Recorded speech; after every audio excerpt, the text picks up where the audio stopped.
Welcome once again to the Fantasy Football Report, Week 16. It's going to be, um, wrapping up some exciting games today. How's it going, Hassan? Living the dream. Got dumpstered last week. I think I lost four of my teams that were in contention, and I got really dumpstered this week. How about yourself, Blair? Well, all my teams were already out of it, so it was an Yeah, exciting week to be watching football. But yeah a little bit of inclement weather. Really changed. It really changed things, man. You either had like really good fantasy players getting nothing in these bad weather games, or you just had the stone nuts in these various different dome climates. I wonder if it's going to change how people will be drafting next year, especially in best ball tournaments. Um, I had one team. A lot of my best ball tournament teams were eliminated week 15. Yeah, week 15. My last remaining team for week 16 is going to get dumpstered by a Donta Foreman team. So that's that. I was going to come in second, but it's going to come in second pretty badly because I had McKinnon, I had Pacheco at a 20th round cost. Hang on, let me just pull this team up. Let me see who I had. It was actually a pretty good team. It's an old, like a really, really, really old team because I actually have Gronkowski on it. Yeah. So this is back when Gronkowski played. So I had, not like most people care, but I had CMC, AJ Dillon, and Isaiah Pacheco at 20th round cost, Alexander Madison, Darrell Henderson, RIP, and that was that. Yeah, so this was over on DraftKings. I had three quarterbacks. It was Justin Fields, Trevor Lawrence, and Joe Burrow. Pretty good. Wide receivers were Higgins, AJ Brown. Higgins in this pod was actually my unique player. I was the only team to have a Burrow Higgins stack. Burrow was owned by two teams. The other Burrow team had Jamar Chase on it. They obviously got dumpstered. I had Kittle on this team. I had Ayuk on this team. But the guy beating me, just absolutely beating the brakes off of me by like 20-ish points. Well, 19 points now, is Donta Foreman and Devin Singletary. He had Tyler Algier as well. CMC, of course. And he had CEH. So that's just how it goes. Sometimes you run into the unstoppable duo of Donta Foreman and Devin Singletary, despite having CMC, right? That's how it goes. That's just how it goes. I mean, but this is why we play this game, right? Like everyone's chasing something. I'm sure I'm going to be back and making bad picks next year. You brought up actually. I mean, it's an interesting point because this is kind of the year in best ball that everyone kind of realized that correlating in these final weeks was really important. But how much were you or are you looking at trying to correlate games that are played in a dome at this time of the year? I think it's going to be very popular next year. I think next year people are definitely going to be looking ahead and just being like it's going to really, it might skew some ADPs. I don't know how much. Mm-hmm. But I mean, look, like here's the thing, right? Like this year, everyone avoided Josh Jacobs. Josh Jacobs was someone who you needed, and then his advance rate absolutely cratered after a couple of down games, right? Yeah. But if you somehow, and I have a friend who's sweating, he's getting the team through to week 17, but now he's sweating this game, the Monday Night Chargers Colts game, and he might actually be out now, or he might be really close to it because Eckler just scored a touchdown. He was like 30 points clear of second, and he didn't think he had anything to sweat. And then Cam Akers went absolutely bonkers yesterday. Yeah. And keep in mind, Cam Akers has done he went from being AWOL earlier in the season to being the highest like an RB6 over the last 2 weeks. So I mean, Akers is kind of an interesting player to think about. He comes in this game and has 118 rushing yards, 3 touchdowns, still only the 2 targets, but how much do you think this moves the needle on him in terms of his dynasty value, for instance? I mean, nothing. I mean, he was AWOL for a while. Yeah. Right? Like this guy was persona non grata. At one point, Sean McVay axed Darrell Henderson, who was getting most of the usage. Yeah. Like they've got literally nothing else. Right? Like this is a team that has turned to Baker Mayfield fresh off the streets, right? With a makeshift right, like they shut down Cooper Kupp. And McVay, with his back against the wall, is playing some of his best football. I mean, they dumpstered the Broncos 51-14, and Nathaniel Hackett got fired earlier today, right? Mm-hmm. Now, don't get me wrong. It's cool seeing McVay have to battle, but this is not like repeatable. Like, I mean, and in all fairness, I got one dynasty team through into the finals. Yeah. On the back of a ridiculous Tyler Higbee performance. 9 of his 11 targets for 94 yards and 2 scores. I mean, this is a very this you could have targeted this game early on in the offseason, right? As a game to potentially stack in week 16, because sitting in June or July, this looked like two potentially high-powered offenses going at it. Right. And you would have been right for all the wrong reasons, right? Like Russell Wilson completed 15 of his 27 passing yards, 27 attempts for 214 yards, 1 score, and 3 ints. QBR of 3.5, by the way. He is. I don't know if you've had a chance to see this, but there's a video where it just showed how sick of him his own wide receivers are, where like his last end was you see Sutton just like motioning to him to just run the football in this wide open lane that it looked like he was motioning him to either run or just throw him the ball because it was a short, and he just goes for this hero throw that gets picked off in the end zone, and you can just see like Sutton throw his hands up in despair and disgust. It's like one after a dumpstering of this proportion, I'm not surprised that the team moved on from Hackett. But bigger question is, and I think there's not much you can really change. The guy who they brought in to help with clock management is not going to manage the team. I don't know what to expect from this team going forward. The question is, Blair, what are you doing with any of these Broncos guys on in a dynasty, but then also where are you ranking Judy v. Sutton in dynasty? We've talked a little bit about it, but I want to get your thoughts now. Yeah, I mean, I think you kind of have to hold most of these guys, unfortunately, because Judy might still have some value, and in terms of where I'd have him ranked versus Sutton, I think I'd have Judy at least a couple rounds ahead of Sutton. I win. Yes, I've been keeping score on this one for a while now, Blair. This is it. You win? Yeah, no, we discussed Judy versus Sutton a while ago, and this was before Sutton actually got hurt. Okay. This from a dynasty perspective. Yeah. But yeah, you do have to rank Judy ahead of Sutton, right? Yeah, you have to. And Judy is probably the only one that you could get anything of value back for right now. I mean, obviously you can get something for Sutton, but not as much as he's probably worth. Whereas Judy, he's kind of still an unknown.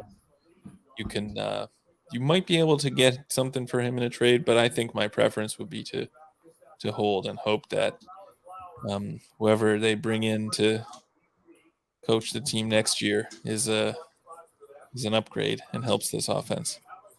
I think Judy has kind of really become the 1A in that offense now. Yeah. He's done it with Brett Ripien, and he's done it with the backup quarterback in Russell Wilson, right? So he is so he's done that. Here's something funny, right? So this offseason, I was trying to trade everybody Jerry Judy in exchange for a first, and no one accepted it. he's absolutely worth a first round pick. Like he's probably going to be a fourth round dynasty startup pick. Like he's instantly turned into one of those guys whose startup value never matches his trade value. Yeah. Yeah, that could be. I mean, even like you see, even in this game when nothing much is working for the Broncos offense, he's still putting up 117 yards. So he does have, like, he's shown that he's kind of immune to. Yeah, but now it's too late because I'm not going to be trying to sell him for just a first. I'm going to try and sell him for two firsts, right? Yeah, right. Like I'm not going to move on from Judy for that, right? Like and like realistically, like there's very few teams that you can just turn around and say, yeah, I can move Judy. But I wanted to use it as a way to get more wide receivers in this draft as opposed to holding Judy. But no one offered me that anyway. But I still came away from that draft with Jameson Williams and Christian Watson because it was an auction dynasty draft. So I mean, Watson just went disgustingly cheap. I mean, we can probably put a cap on the Broncos. This was a lost season for them. Do you think that this game by itself does a lot to help Judy's value? Like just this coming at the end of the season, pretty solid performance on 10 targets in a game that Sutton does not, play that well, and Wilson plays poorly, and like this is like the straw that finally made the Broncos fire their coach. So I mean, or do you think Judy's been outperforming Sutton the whole season? He has been. Sutton's kind of like not really looked 100%, right? So, like Judy really has been outperforming him. This was actually, from an efficiency standpoint, one of his worst games. So it's good that he had the target volume to get there. Only his second double-digit target game on the season, by the way. Yeah, and his first game since the season opener, way back on 9/12, where he's cracked over 100 receiving yards. So it's not like a lot. Is what's great is that when he's targeted, he's able to put up numbers. I think really the game where everything sort of changed for him was that Kansas City game where it was just him without Sutton, and he went off with eight catches on 9 targets, 73 yards, and 3 scores. Right? Like I think that's really where you had to start flipping them in your dynasty ranks. I mean, if you're one of those guys who tiers everybody, they're in the same tier. They're the same tier of player. Yeah. It's just if you had to draft one gun to your head, you're doing yourself a disservice if you're still taking Sutton ahead of Judy. I think you just take the guy who is cheaper now and who falls to you as opposed to making a statement pick. Yeah. See, I probably would actually have Judy a tier above Sutton. Oh, but that's where that's kind of where we defer. But that's interesting. That's a good take. Well, yeah. I mean, at this point, I think you'd have to say Judy has more upside going forward. He's younger. He's kind of shown this resilience. Still having 117 yards in a bad game for the offense. And they've all been bad games for the offense. Come on, man. Yeah, it's just bad. I'm looking at their season-long stats to kind of compare. Awful. Judy. Neither of them have even 100 targets, and they've played 13 games. So. No, and when you go back to the redraft values, they were being drafted like they were gonna get 100 targets each, man. Well, I mean, how do you not give these guys 100 targets in 13 games, right? I don't know, man. You got to feed Greg Dulcich, and they got to feed Kendall Hilton, and is that his name? Hinton Hilton. You have to give Eric Saubert some run. Tyree Cleveland needs his. Got to get Latavius Murray his targets. Freddie Swain demands some attention. And what are we? Yeah, I mean, what are we doing here, dude? Hackett was like monstrously in over his head. Like it's that way. Like the guy, like all this bullshit about him being like to lure in Aaron Rodgers, and then they get Russ Wilson, right? And like then they gave him this they signed him to this massive extension, which without ever seeing him play, and like there were issues or concerns with him potentially having it fallen off, right? And Yeah. I mean, what do you what did the Broncos do? Because like there's a world where they just tear it all down, but they've refused to do that for years. It would really go against everything they gave. They've got nothing to offer. They've got no picks. Yeah, I don't know. I mean, it's clear when you're signing a guy like Wilson that you're not, you think you're playing for the playoffs. Yeah. I mean, but this team obviously seems like it has a lot of holes. Not only, it's not. it doesn't though, right? Like if you go back to like they were winning on defense alone at the start of the season. That's true. This is still a phenomenal defense. That's true. Like they just have given up on Russ. They've like there's been massive issues with Russ Wilson as a leader. He doesn't command the same respect. The rumors from the locker room all indicate that this is a guy who thinks he's still, the guy. Yeah. Teammates don't like from an outsider perspective, and the fact that everything is like a leaky faucet now. They just, like all the stuff from like every time you see Russ play poorly, his former teammates are on Twitter roasting him, right? And every time they pan to the sidelines, his current teammates hate him. Yeah.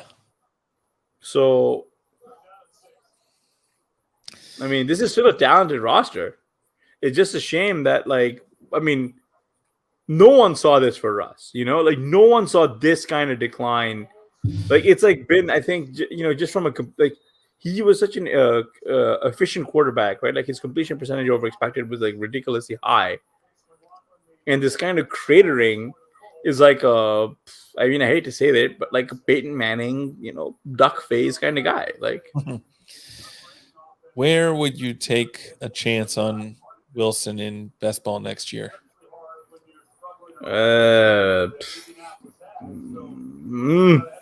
He'd have to probably flip with probably QB 17 or something. Yeah.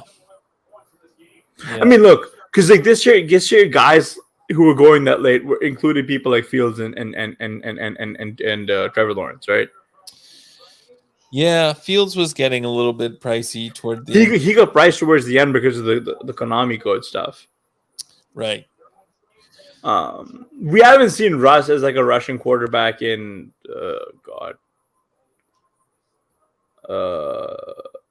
I'm gonna have to look over his rushing his career stats now, right? Yeah, I don't know. When was the last time we saw him truly as a rushing quarterback? It was 2017. Yeah. On the other side of this game, man, I'd like for it to be 2017 again. I remember what it was like being young and writing for RotoViz back in the day. Those were the days, man. I know. I was on the other side of this game. Baker Mayfield complete 24 of 28 passes for 280 yards and 2 touchdowns. Is he, could he be like the future of the Rams at quarterback? No, I think he's earned himself either a backup role here or a potential bridge role somewhere. Yards. I misspoke. I mean, he didn't have to do anything. Cam Akers did everything for him. Right. I don't know. Do you think we'll see him starting at the beginning of next year anywhere?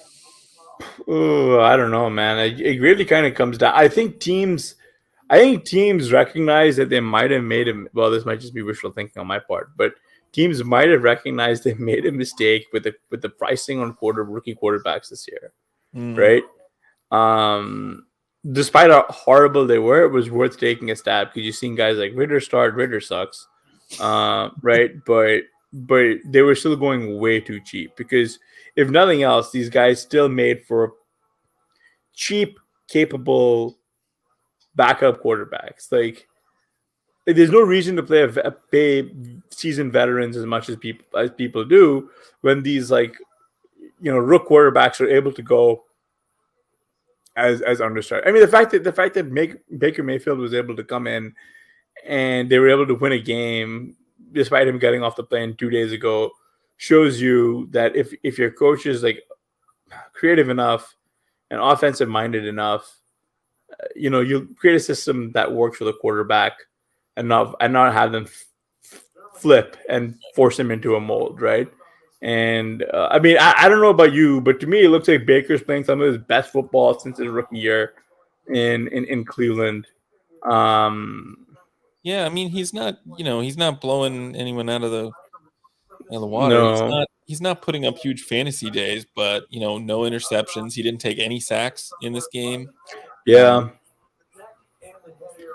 I His mean, his he's a fine bridge. average He's a good, of attempt was 3.4 yards or whatever that yeah, was. But you know what? yeah. But I mean, actually, the guy I wanted to get your thoughts on was Bryson Hopkins. Yeah. This one goes out for your TE premium degenerates. I mean, I don't know. I don't even think this Higbee performance is something we can really count on. So I don't. No.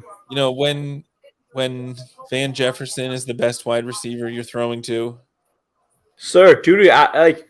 Oh, by the way, just prayers up for all the slappies who are out here, like fucking putting overs on Tutu Atwell. Like, what's it like to hit money? Yeah, I don't know. Tutu Atwell. I mean, Dude, there was like that week where it was like Tutu week, where like everybody was out there like, oh, it's Tutu's time to shine, and we've lost all our viewers now because they're sick and tired of hearing us yell about this. And there are people out there like, yeah, Tutu Atwell, and Tutu he's a fun guy to root for because he's really small, but he was crazy good in college. Yeah, no, I'm not saying it's not fun. I'm just saying that like it took all of this to break for him, and even then he's like not playing well. Yeah. Right. I mean, I don't know. I don't think Bryson Hopkins is really a thing either. I think we talk a lot about teams that need first round wide receivers, and probably God, do. Even if they don't have any first rounders. Right, yeah. Even if they get cut back fully healthy and he's like as good as he was before, still I think you gotta be planning to spend some capital. Get wide receivers. Man, this was such a tough sports week, but about the Rams and Broncos too much. I know we've really talked about them too much, but I wanted to but like just keeping with the theme of coach firing or eventual coach firing, the Tampa Bay Buccaneers won 19-16 against the Arizona Cardinals. Trace McSorley looked, I don't know, he looked like a man playing quarterback. Is about the nicest I can say about him. He completed 24 of his 45 attempts for 217 yards, no touchdowns, and an interception. He also added 14 yards on the ground on 7 carries. So I'm kind of thinking that Cliff's going to be gone come Black Friday, which is really like it's morbid to speculate about because we're talking about coaches losing their jobs here. But at the end of the day, I think I do think this Steve Keim, Cliff Kingsbury pairing is gonna face a lot of pain, especially given Kyler's like the fact that he got hurt very late with that ACL tear. Who knows when he's gonna be ready to go next season. I think it's time. Yeah, I mean, I definitely agree that it seems like every week it seems like Cliff does like he's in over his head or something. Like he just doesn't know what's going on. But they got Greg Dortch going this week though. That's right. They did 10 catches on 11 targets, 98 yards. But it makes no sense, right? Like Dortch played only 9 snaps the last 2 weeks. Mm-hmm. Like, I mean, I think one thing you can say if you're the Cardinals is that you got really unlucky this season with, even though Kyler didn't get hurt till later, you had Hopkins out for the first 6 games. You had, but they knew that get injured early. You had, the Kyler injury. You had a lot of things not exactly go your way, which is not to excuse how poorly they've played or been coached. But I think there's a way you can justify keeping Cliff another year. I don't think you can, man. I think you just have to move. We'll see. Yeah, I mean, it'd be good for me, so I don't have to change my display name on Twitter. You can follow me on @HRR5010 if you're not already. The one constant here, though, is we should probably be talking about this a lot more. James Conner's usage, has him dead to rights as a league winner, man. Like this is 15 carries, 79 yards, and a touchdown, 8 targets, 7 catches, 41 yards. Yeah. Like this is the guy who people were drafting in the 3rd round. And if you somehow made it like this far with him, it's been amazing, man. Like his production has come with and without Kyler. Like that just is, the fact that our running backs just need to touch the rock a lot. This is it. Yeah, it's been surprising, honestly, to see how much work they've been willing to give him. To the point where he's like the only guy in the league or the only running back anyway, that's playing 90% of snaps on a regular basis now. Yeah, he's not obviously quite as efficient as he was last year, so it hasn't. Maybe he still was slightly in overpay at his price, just because he hasn't really been able to score a lot of touchdowns. But I mean, the last since like week 10 or something, he's put up I think 4 running back 1 performances. So yeah, definitely happy with the way he's playing lately. The other guy who's been playing really, really well here is on the other side of the ball is actually Leonard Fournette. Him and Rashad White have been rotating series, but Fournette had 20 carries, of which he converted into 72 yards. But he had 10 targets, of which he got 9, and he had 90 receiving yards. He put up like 26 PPR points and didn't find the end zone. I mean, that is like ridiculous. Talk about coming through big, man, like when it counts the most, Yeah, and this is the kind of performance that you get remembered for. Might push his best ball price up again into probably not the 3rd round. How much? But like, this is a question for you: is how much of the Buccaneers' prices was tethered to Brady under center? It's a good question. Definitely some, I think. And the promise of it being a dynamic offense. Yeah, it's not like Brady's price was out of hand. So Brady's was pretty high for a 45-year-old guy. Well, I don't know. We don't have much history of 45-year-old guys' prices. Yeah, but at any rate, like there's no reason to really. It's very rare to see that happening again. Oh wow! For those of you who are listening on audio, long touchdown catch here from Keenan Allen. He avoided the defender deftly and took it all the way to the house. But what is it, 45 yards? Yeah. So I'm just reacting to that. Yeah, there's not really much else I want to say about this game. Really, it was more so surprising to me as to how down to their opponent the Buccaneers played, considering that they were at full strength. Yeah. But like at no point did I ever think that they were ever going to lose that game. Yeah. And another game that was very similar to that, I think, was Cincinnati Bengals at the Patriots. Mm-hmm. The Bengals scored 22 unanswered points, and then the New England Patriots scored 18 unanswered points. Yeah. Falling 4 points shy of the Bengals and losing. Right. Mac Jones completed 21 of his 33 attempts for 240 yards and 2 scores. Kendrick Bourne actually came up pretty big here. Got 6 of his 9 targets, nice, for 100 yards and a score. Jacoby Myers got 6 of his 7 targets for 83 yards and a score. And despite all the available opportunity in this offense, Tyquan Thornton continues to do nothing. So from a dynasty perspective, like Thornton, what are you doing there?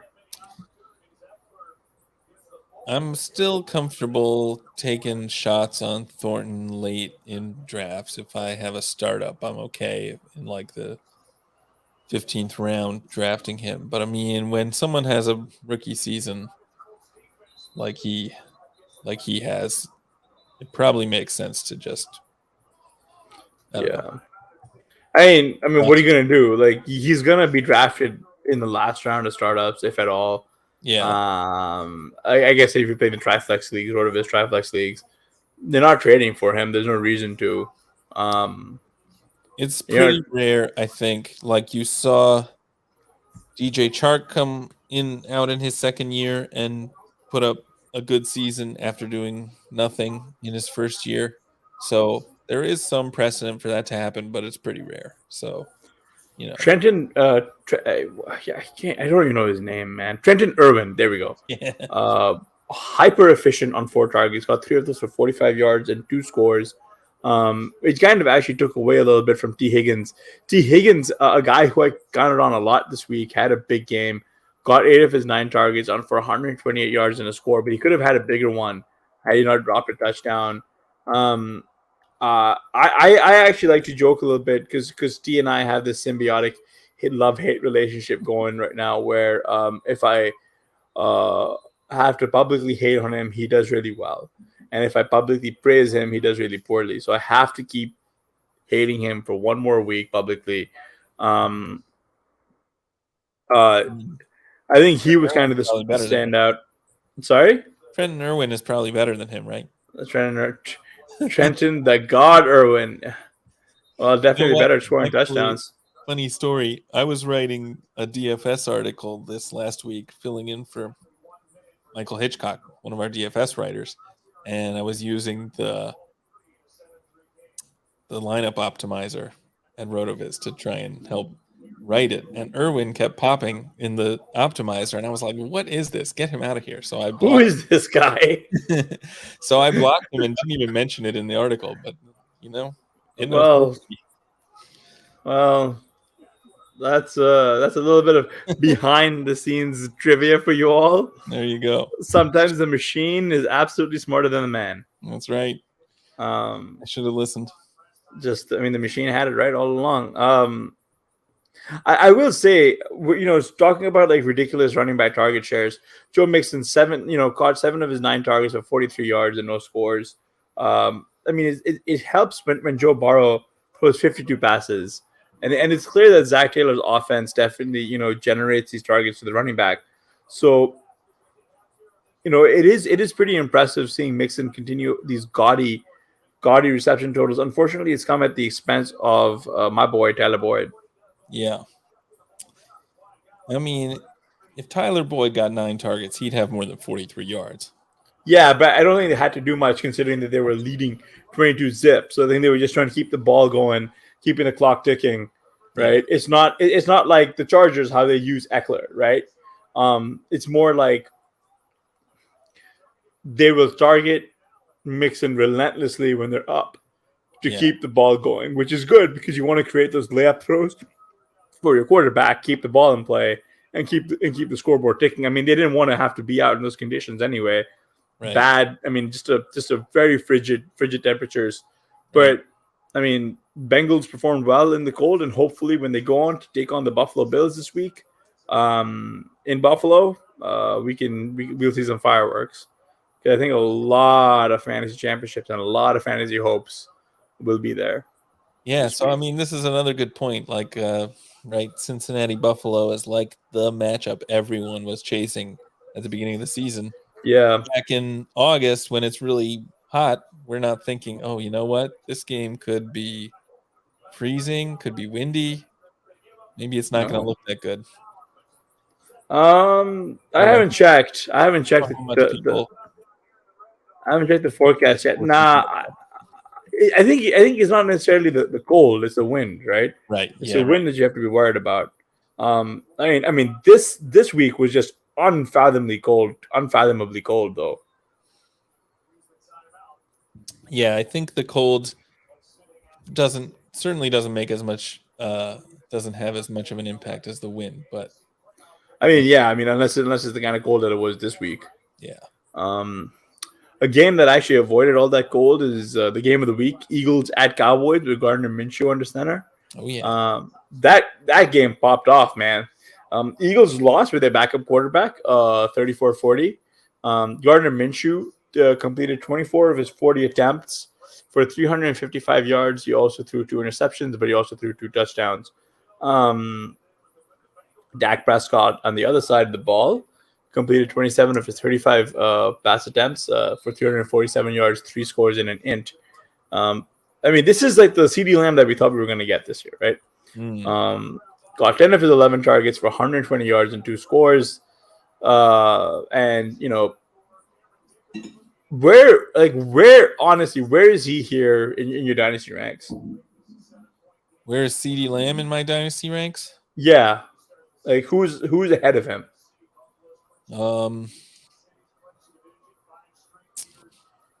Have to think about that, but I'd say it's a tough one, right? He's probably a top 10 wide receiver. Yeah, I think it's, for me, it depends on like the week and how I'm feeling, because he could be anywhere as high as wide receiver 4 all the way down to wide receiver 10, right? Like, he's kind of a tier below the other 3. Yeah, I don't think I'd have him quite at wide receiver 4. I'm thinking he probably fits well in that 8 to 12 range. So who would you have above him? Well, I'm trying to. I mean, obviously Jamar Chase, Justin Jefferson, AJ Brown, right? Obviously, those guys. You probably have. And it's so tough because like the rookies underperformed a little bit this year. I don't know. Would you say Garrett Wilson underperformed? Well, right, Wilson. So Wilson is someone I would have ahead of CD Lamb. I think it's really difficult to come away. I think we got a little bit of egg on our face with our love for Drake London and Treylon Burks over Garrett Wilson for too long. I think we should have been a little bit quicker there. So I apologize. I don't know. I still like London. He obviously has not looked good. And Ritter. No, he's looked great with Ritter. Like, he's been doing really well with Ritter. He's been getting the opportunity at least with Ritter. Yeah. Like Ritter kind of knows that London is the only thing on the team that really works. But so London is someone who I would consider maybe putting ahead of CD Lamb. I don't know. I don't think I could have London ahead of CD Lamb. Would you still have Cooper Kupp ahead of Lamb? No. Diggs? Adams? No. Jalen Waddle? Now you're talking, right? Now you got an opportunity cost, right? See, I would have Waddle ahead of Lamb. I'd probably have Tyreek Hill ahead of Lamb. I don't know if I could have. I don't know if I could have Hill ahead of Lamb. What about T. Higgins? Oh, I don't think so. No. Trenton. I think what's really frustrating for Lamb is that he plays in that low flow, run heavy offense, and this was like the game plan was what really astonished me. Right, Eagles didn't have Maddox to defend the slot, so they relentlessly attacked the slot. And instead of attacking the slot with a dusty dust ball like Michael Gallup, they attacked it with their best wide receiver in CeeDee Lamb. Yeah. And good things happened. And then when they weren't attacking it with CeeDee Lamb, they were attacking it with like Tony Pollard, which was even weirder, right? Like, he got 6 of his 8 targets for 61 yards. Zeke still got some of the glory, right? But like, I think it's really difficult because with Lamb, you're still probably gonna have one more year where he's like a true out and out alpha. Yeah. Not having to share it. Although, speaking of a team that needs to take a first round receiver, the Dallas Cowboys are one. Yeah. That's the other thing. There are probably some rookie first round receivers, depending on where those guys land, that I might have ahead of Lamb. I think we're a little too low on Devonta Smith and DJ Moore as a website. That could be. What about? Yeah, because Devonta Smith. Sorry. Amon-Ra. I think I would have Amon Ra in the same category as I would Devonta Smith. And I think I might actually prefer Devonta Smith to Amon Ra. Devonta Smith got 8 of his 12 targets for 113 yards and 2 touchdowns. The Detroit Lions, on the other hand, are actually getting good work now at a DJ Chark after coming back. 4 of his 5 targets for 108 yards.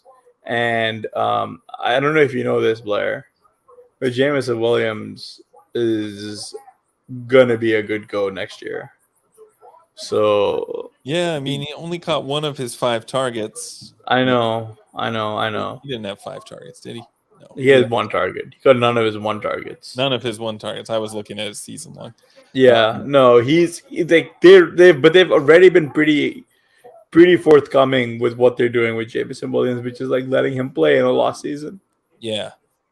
I mean, it would make sense well, I don't know. I mean, I think they still think they might have a shot, or at least they did before this game. But yeah, but after getting dumpstered to the Panthers, yeah, you wouldn't blame them for not even activating Williams at all this season, right? No, but I think they wanted to, yeah, because he wanted to play, and I think they wanted him to just know what it's like being on a football field with no expectations.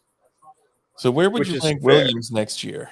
Williams is a guy who, even though we knew he was going to be hurt to start the season, he was still going early. Yeah, and he still made sense as like a top 20 dynasty wide receiver because we thought he had that talent. He's got that juice, right?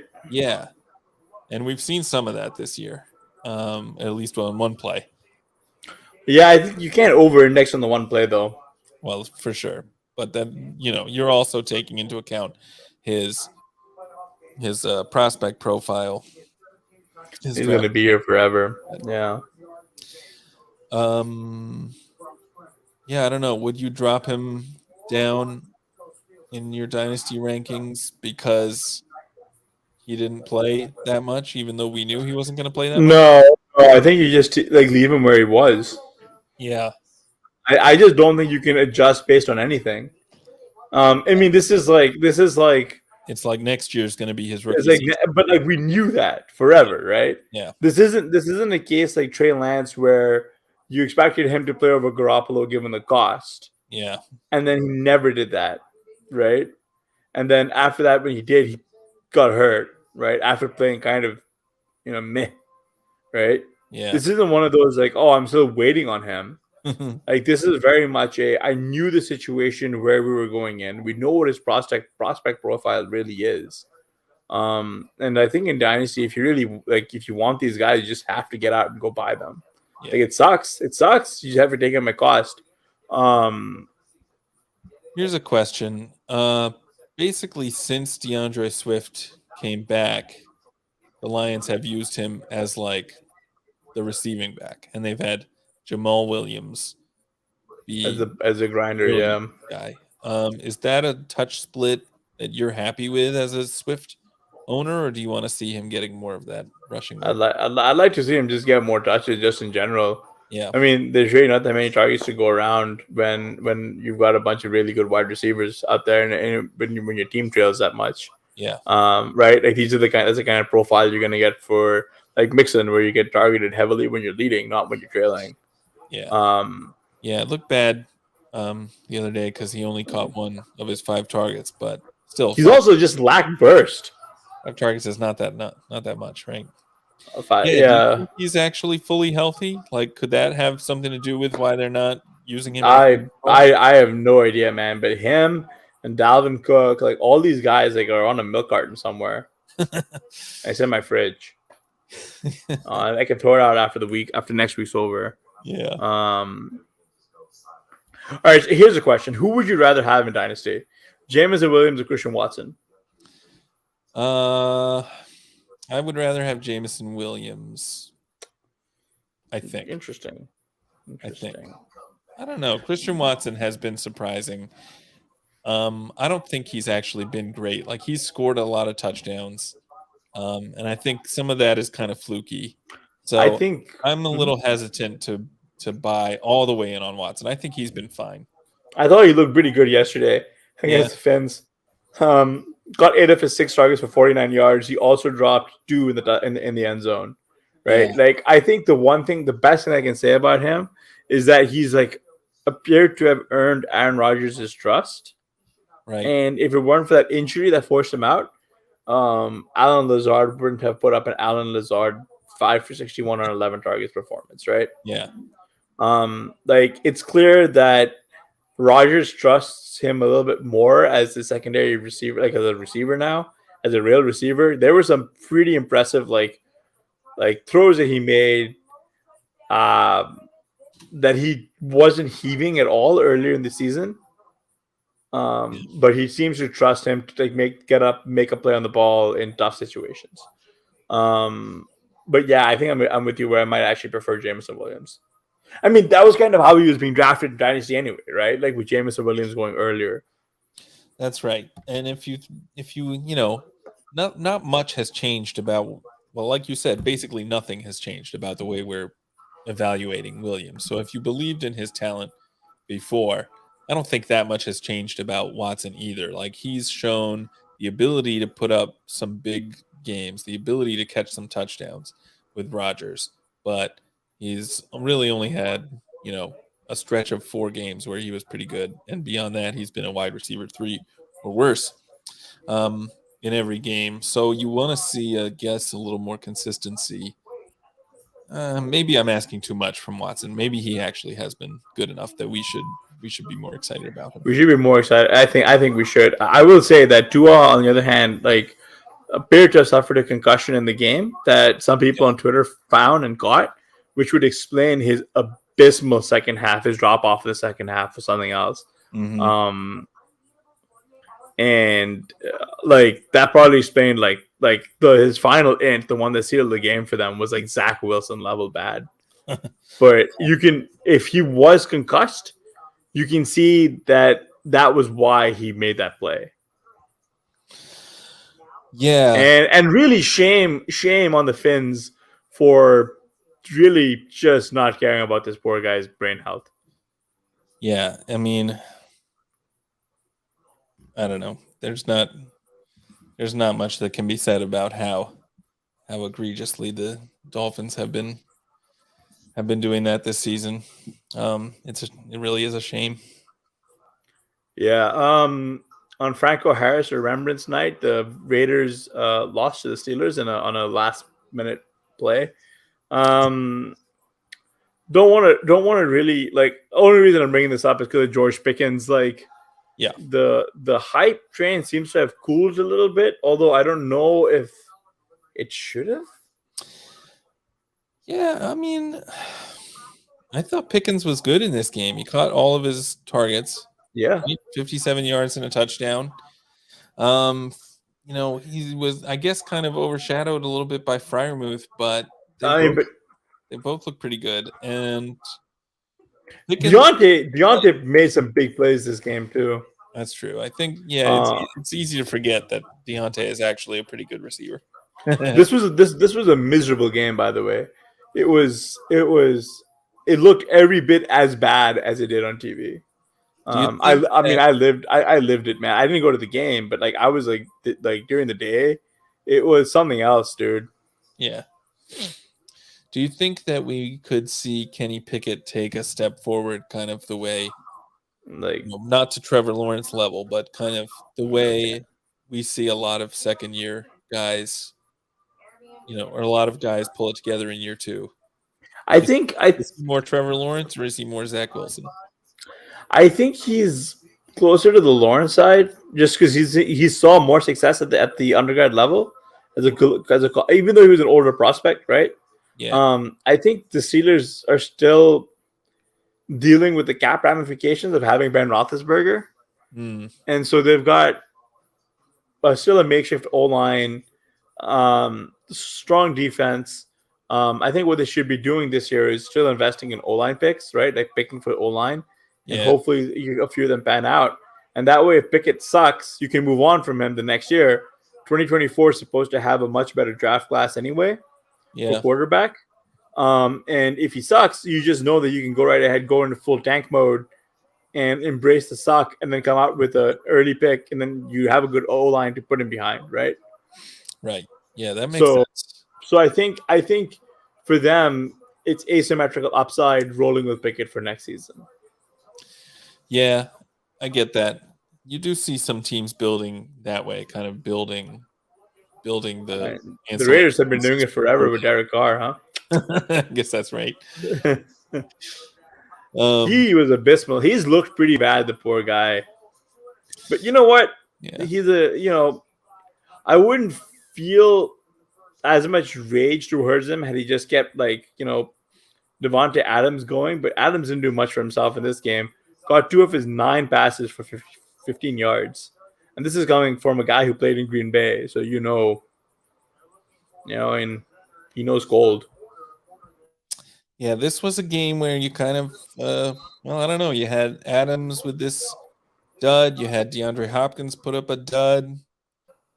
And some of the rookies looked really good. Some of the young guys looked really good this week. Yeah. So kind of a changing of the guard week.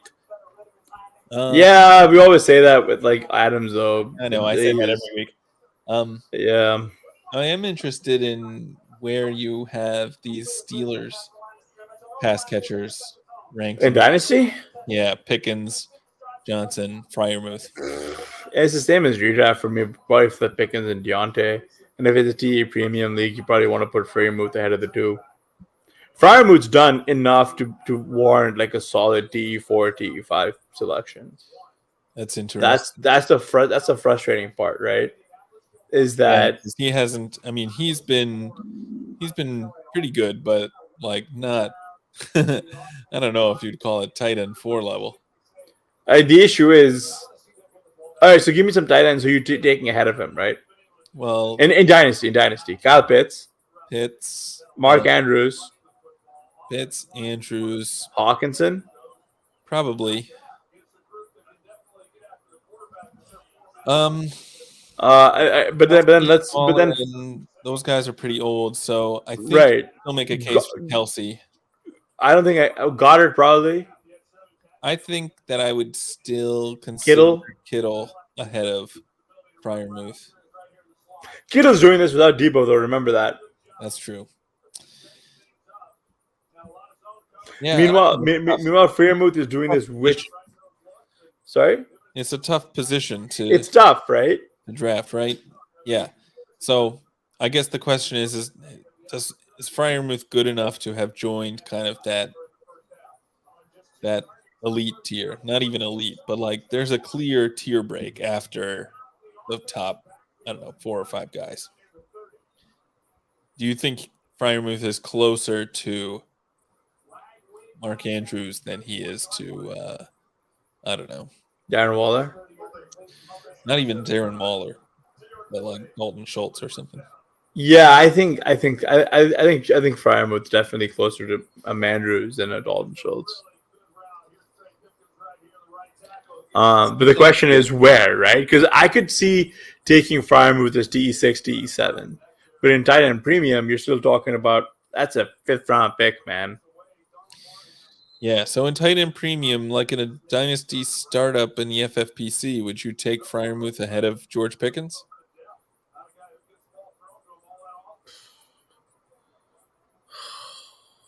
No, but that's where his ADP is going to shake out.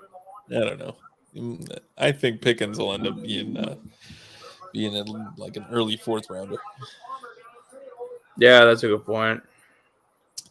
And it just sucks, man. Every time there. This is just a tough. It's just tough. I don't know. Yeah. I mean, I hate shrugging my shoulders and continuously saying it's tough, but I hope to not be. Okay, so I mean, let's reframe the question a little bit, right? Okay. Are you you're sitting there without a tight end? Only tight end remaining is Freiermuth, and you have to trade up to get him, and you know that the team in front of you might actually pick him over. Are you going to trade up to pick Freiermuth and then lose the prospect of missing out on guys like Pickens and stuff? Or are you just all right, I'm just going to take 3 of these other guys and make sure that I can get like a couple of wide receivers that I want.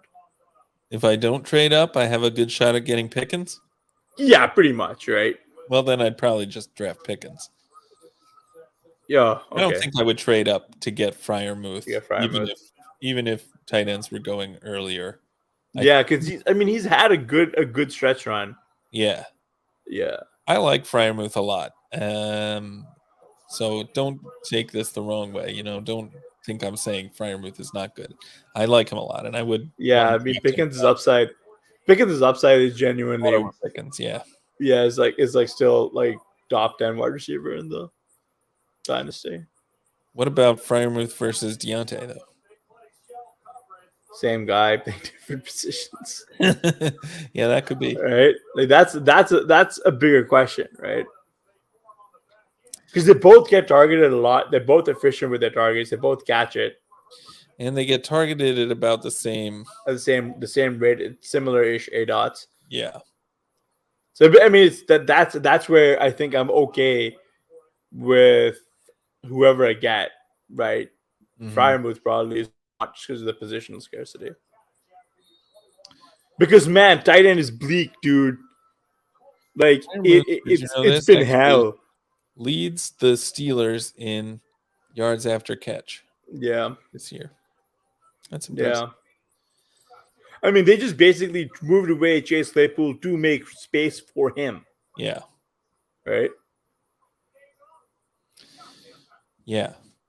And that Yak is kind of, that's like what we see George Kittle doing too, leading. Yeah, Yak is tight end skill though. Right. I think so. That's probably important and probably is a good sign for Freiermuth's future. Ultimately, I want both of those guys on my team, Pickens and Freiermuth.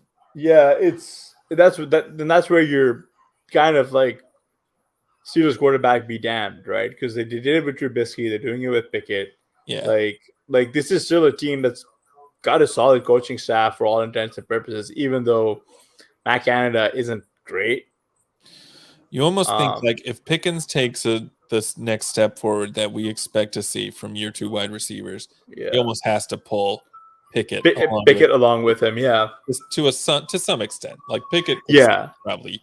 I think Pickett's gonna be going in the quarterback 16 to 19 range next year, and I think I'm gonna have a lot of him. I think. Yeah, I don't hate that price. Yeah, like I just think that's where it'll get interesting, especially early on. Yeah. But Blair, it's coming time. After this, I think we've got a few more playoff pods, and that's that, man. Getting misty eyed here. Another season in the books. That's right. You're fighting for a spot in the Scott Fish Bowl final. Do you know if you held on? Did any? I do not know yet. We're gonna find out after this game is over because that's the only way. It's a little cumbersome trying to figure out who and who isn't in contention. I know a friend of the podcast, Josh ADHD, was clinging on to the 30th roster spot, the 30th spot. Mm-hmm. So we'll have to see how it all shakes out after this game's over. Yeah. Not a lot of points so far, so. No, not and just it's been one of those weeks where you either had like all the players who scored all the points or you didn't have anybody. Yeah. And like there's a team that I'm beating in one of my semifinals right now by over 120 points. Humble brag, yes, but he had DeAndre Hopkins and Mike Williams, and he sat Devonta Smith. So, well, I mean, it wouldn't have helped him anyway, but yeah. Like I said, all my teams are pretty much dead, except I did remember that I'm fighting to advance in my one home league where came into the game losing with Eckler still to play, and that touchdown put me up by about 2 points. So hopefully that holds. Let's go. Yeah, I mean, there are other games we want to talk about. Not on my end. I think we're about done. It was a tough week, man. Yeah. Yeah. Well, yeah. End of end of the season for us. I think we'll probably be back, hopefully, to do maybe some playoff shows. We'll start up some dynasty content And before long. yeah. But yeah, Thanks for hanging out with us this season, y'all. definitely. Find us on Twitter at HRR5010 and at Am I the Real Blair? Absolutely. If Twitter is still around by the time you're listening to this, definitely find us on there. Yeah. Yeah, and I mean, make sure to subscribe to the RotoViz YouTube channel, and you can leave us a comment or leave us a review and rating on the YouTube channel as well. It really helps us out with the algorithms. So, yeah, we definitely appreciate all you guys who listened all season, who watched all season, and we hope to see you again next year, and hopefully sooner than that even. So, yeah, definitely appreciate all you guys. And that's it for us, right? Yep. All right. Good luck in the finals, y'all. Whoever made it, let us know you do. Take care. Bye.